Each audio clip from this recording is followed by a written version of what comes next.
Hello and welcome to another edition of Comics You Smell Good here from Zanadu Comics in Seattle. And may the 4th be with you. If you are actually watching this on Wednesday, May the 4th, New Comics Books Day, may the 4th be with you. We've got a galaxy of awesome Star Wars related things. A lot of dollar issues, ever since Marvel came out, all the Marvel Star Wars books. There's even, you remember Droids, the series?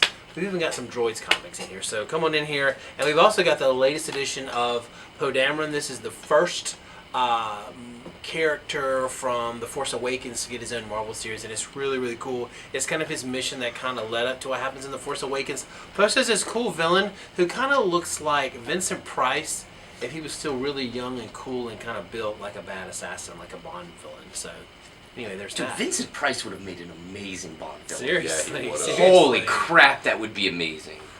Top that. Right?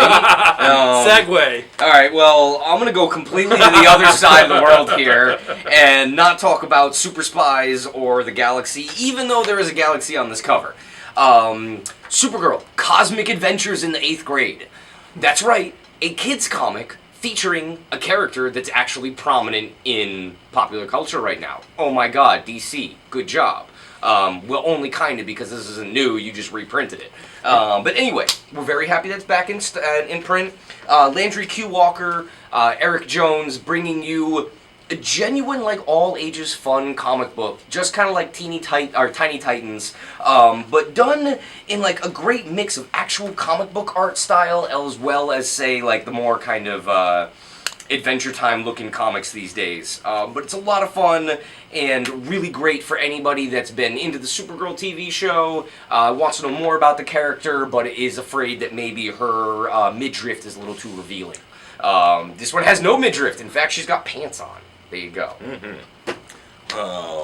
And I've got a comic here from Marvel. This is the 5th issue of A-Force, the first one that Kelly Thompson is writing solo, being drawn by Ben Caldwell, recently off of Prez. One of the best artists in the business. He makes everything look like a screenshot out of like the best quality animated movie you could possibly really hope for. Really does. The kind of thing that we will never see again in animation, at least for superheroes, unfortunately. But it's really cool. You've got like She-Hulk, Dazzler, Captain Marvel, Nico from the Runaways, and this new character called Singularity who spun out of Secret Wars. And they fight a giant dragon, and then they go and get beer. Because what else do you do after you slay a dragon? You drink a lot of beer. That issue is awesome. Even if you haven't like read the series or anything like that, you can just kind of pick it up and dragons and beer. Pretty much. I just see like She-Hulk and a Thor sitting at a table throwing back like hundreds of beers.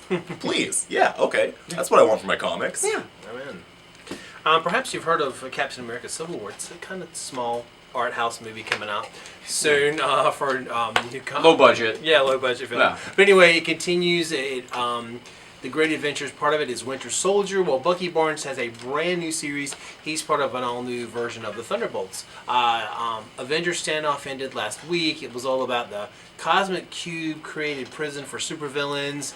And so Bucky's got a new mission out of that. It turns out the Cosmic Cube's kind of like this sentient girl, and so he's protecting her. And some of the Thunderbolts, which if you remember way back in the day, they were villains pretending to be heroes, and then over the course of it, some of the villains were like, I kind of like being a hero. So some of those guys, anyway, it's fun. It's Jim Zub doing some cool stuff. Anything with Bucky Barnes, Winter Soldier is awesome. So check it out. It's a whole new mission with some a kind of a anti-hero kind of bad guy who's a good guy leading some, so maybe he'll be like a role model. Right, that's really sad if Winter Soldier's your role model. Is your role model. Right. Dude's killed more people than cancer, probably. I totally bought Thunderbolts #1 off the rack when that came out. And that was awesome, actually, because it was all Baron Zemo, which you can never do wrong with Baron Zemo, really. True. New from Image, Brian Azzarello and the mighty Mr. Bisley, Simon Bisley, bringing you what Bisley does best, burly men with large weapons, putting the weapons into each other. Like, these men are burly, and in fact, most of them are naked, and I think they're even demons. General Bisley,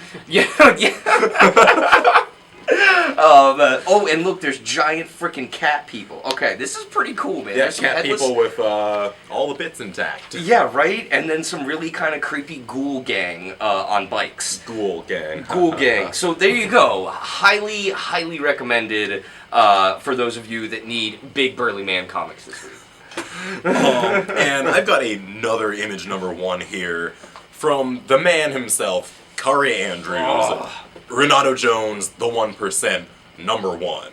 I don't think I can sum up this comic any better than Warren Ellis has on the cover, in which he calls it a sort of hallucinatory rage pop Punisher from Occupy. Gorgeous and also demented. Pretty much. If you've followed Kari Andrews' career at all, you have seen so much variety, going from like being a cover artist back in the 90s to like doing Dark Knight Returns with Spider-Man, which so good. is probably one of the most unjustly derided series that I've ever read. Iron Fist. Yeah, his Iron Fist, Which he did like everything 2 years on. ago. Every single role in that comic, save for maybe editing, was him. And it had this great, like, pulpy feel to it. Like, he threw so many screen tones and, like, artificial wrinkles and everything on the pages that really, like, it captured the feeling of that. Yeah. This is that on steroids.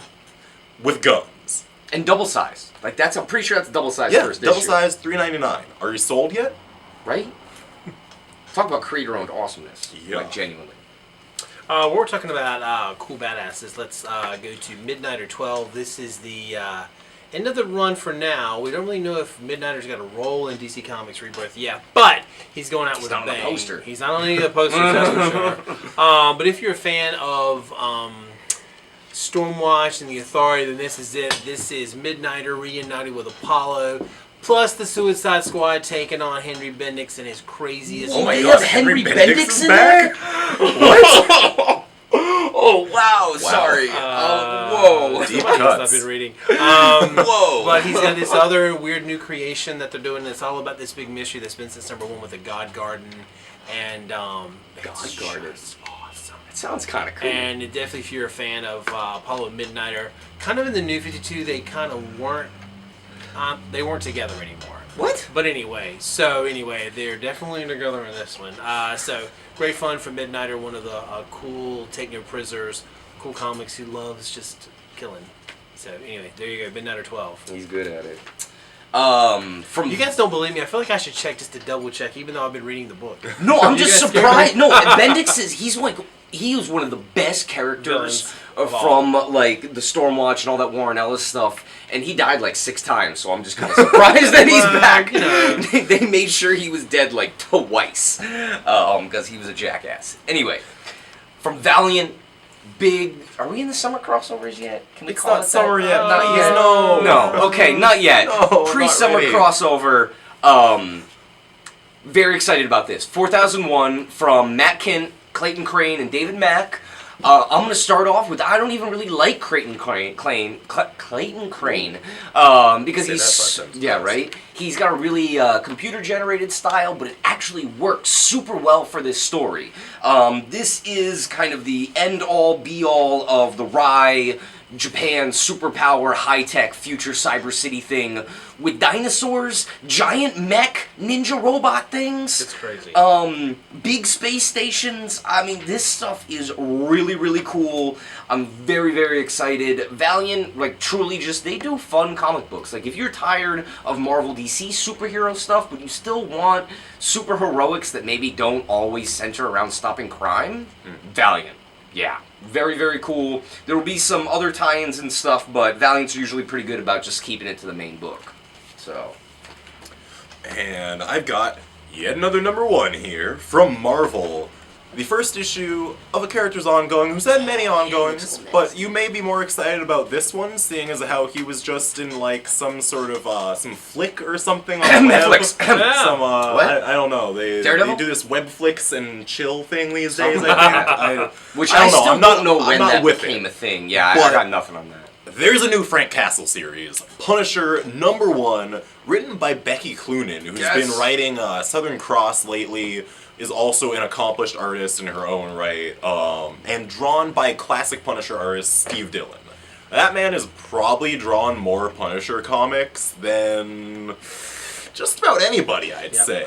it was really nice to see his, like, you know, I love the way when the Punisher kills people and the way Steve Dillon draws it. It's just very, like, I don't know, kind of staccato and weird and I don't know. But it feels right. It feels right. That's what I'm saying. There's a certain casualness to everything that he draws, where it's nothing is really super exaggerated, but it's just like, well, that guy's brains are all over the wall. Oh god, that guy's brains are all over the wall. Yeah. Okay. Yeah, no, there's like at least 15 headshots in this. There is a cinder block being wielded as a weapon. There is like blood cocaine. Right? It's a trip for sure. They had to put on that like big no kids, like parental advisory. Right yeah, here. they had to do that. And there's also a Punisher Daredevil limited series this week from Daredevil writer Charles Soule. And Simon Kursdian. Kadransky. He's been drawing Green Arrow of late. And also he did Spawn for a little while. There you go. Yeah. Is that you or is this me? You go ahead. Okay. I lost track. You know why? Because I'm staring at this massive intenseness by local artist Josh Simmons. Josh Simmons has been putting books out through Fantagraphics for a few years now, and this is his, which is really quite a large ambition considering, you know, assuming you're going to live for this long. But this is his life-spanning work, which he's doing one page every month. It's going to take him 50 years to finish this book. In fact, the next one doesn't even come out until 2024. Like, whoa! Yeah. So every single page in this book and this book were done once a month. This one was done from like 2000 to 2007, and this one was done from 2008 to 2015. So it's actually this really interesting progression of his art from page to page. And it starts with a young girl named Jessica, appropriately on a farm, and ends with this mad crap, insane stuff of like weird fantasy wielding, psychedelic, psychological monster stuff. I don't know. Josh Simmons is an interesting man. He's got some issues that he works out in here that are very awesome, and I'm very excited for his new book, and I really like the format and stuff. But yeah, talk about life's work here. Serious ambition. And my final pick is the latest chapter of Uncanny X-Men, Apocalypse Wars. This really focuses on the mystery of Archangel. You know, he's going to be a big part of X-Men Apocalypse, the movie, Archangel. But in this one, it's weird because last time we saw Warren Worthington, the original, he was kind of this kind of hippie, peace-loving. I am kind of an angel after being the whole thing with he was Uncanny all about X-Force. God. He was all about God and religion. And then he turns up in this is, of course, after Secret Wars, he's kind of like a drone. He's back in Archangel mode. He's a drone. They turn him on like a living weapon. He's got the blades back.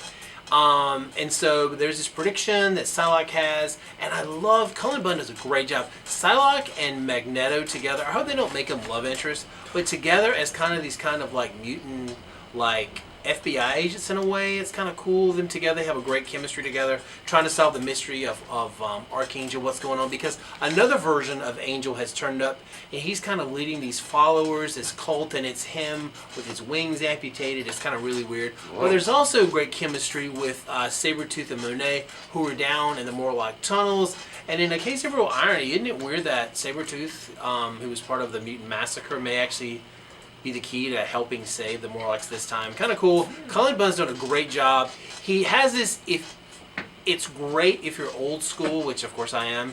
It's nostalgic, but it feels new and cool.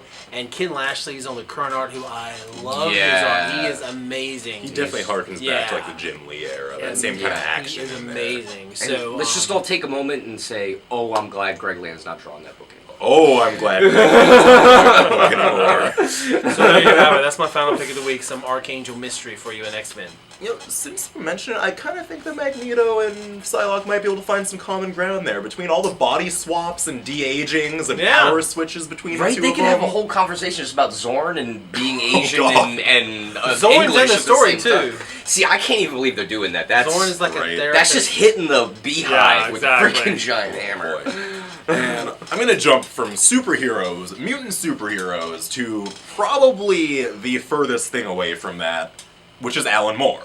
Yeah. We have a new series from Avatar Press, an anthology curated by Mr. Moore himself, called Cinema Purgatorio, featuring a whole bunch of black and white shorts by a variety of teams. Like, you got Garth Ennis in here doing a Code Prue story. You got Max Brooks, Kieran Gillen, Christos Gage. Like, a lot of real big creators from Avatar's stable Plus, it's led by a story by not just Alan Moore, but also Kevin O'Neill, reuniting to sort of explore violence and cinema, and what they mean to America. Yeah, it's pretty neat seeming stuff. Not enough anthology books out there these days. Excellent. So those are all new picks for the week, and it's almost like a triple holiday, because it's May the 4th be with you, lots of cool Star Wars stuff. It is Captain America Civil War opening weekend, lots of cool stuff. We got all that for you here. And it's also Free Comic Book Day. This So weekend. coming in this Saturday. Comic books are free. That's right. Not all comic books. Not all but free, but they have a But selection. we will have a selection of comics. We have a very special selection, some That's really right. cool stuff from different publishers. And while you're here, why not pick up something, buy something too, and right. enjoy and spread the comic book love. Because we all got to eat. True. All right. See you guys. Bye.